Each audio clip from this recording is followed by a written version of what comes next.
In our account, there are more than 18,000 either surrendered or detained during the last phase of the war. And it has been, former Defense Secretary agreed in an interview to Ireland last year that it is 17,000 they captured. All what we want to know is for those victims' families, who are they you arrested and released? We want a comprehensive list of names of those who are arrested, those who are released, and whoever is now under custody. The second point I want to make is, Minister just stated that there are only 4,000 acres of land being released. In our account, we have made a press release obtained from the credible sources. In fact, it's from the government sources, Sri Lankan government sources, saying more than 69,900 acres of land being taken, occupied by the security forces until Rajapaksa left. And once you took over,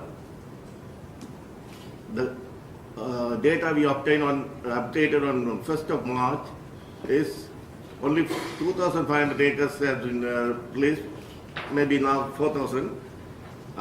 It's in our account, it's only 3.5 or not even 5% of the land has been released so far in the north. It doesn't matter whether it is private owned or crown land. It is currently being occupied by the security forces. So these are the questions I want to. What you have, and we will compare it with what we have and see why it's not sort of quite matching. These are things we can sort out easily. If we again, I think if we both sit together across a table, you know, I think this is why I, in fact, again take this opportunity to invite many of you, rather than sit here and make this, to put me these questions. You are most welcome in our country. You are most welcome in my ministry. We will sit together, we will work by, wherever those problems are. Sorry for the interruption. It's obtained from your government. Is mechanisms, the transitional justice mechanisms in such a way, as I said, so that the less controversial areas could be tackled first. So that's why the OMP is now there. The transitional thing will also come. And along with it, we hope that when we start debating the OMP in Parliament, there will be a national dialogue on the need to come to terms with the past.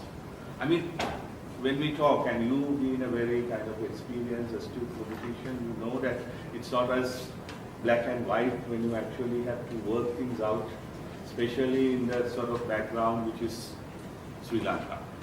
I mean, today we have to be, even though we have done or taken many steps which may have seemed unthinkable several years ago, there are still what I would call the forces of retrogression, the forces of reaction, hand in hand with the ghosts of the past who never seem to die and go away, waiting for the government to make the wrong move in order to somehow get their populist kind of vision back into action again. So we don't want to give them that benefit.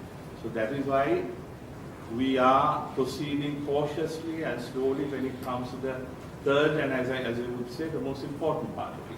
Because those who have suffered certainly want justice, and they want it from a credible, they want to be assured that it will be given to them through a credible mechanism which is acceptable to all.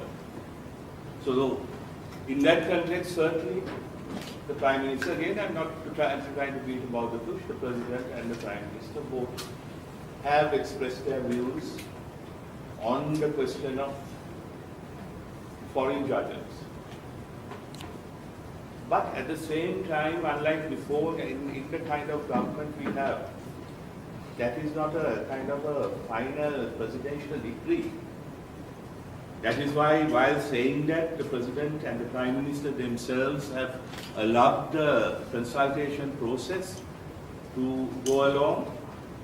And while it is being, while that process is continuing, we are also looking at and studying many options available. In fact, between these two positions, one says no foreign judges, the other says yes, we must have in order to have some credibility.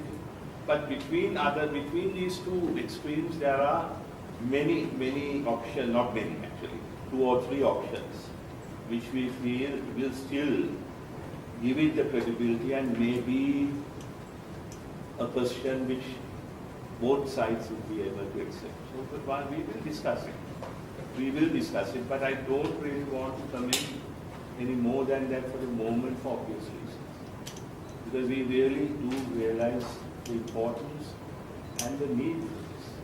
Because Sri Lanka has got a window of opportunity it has never ever got before,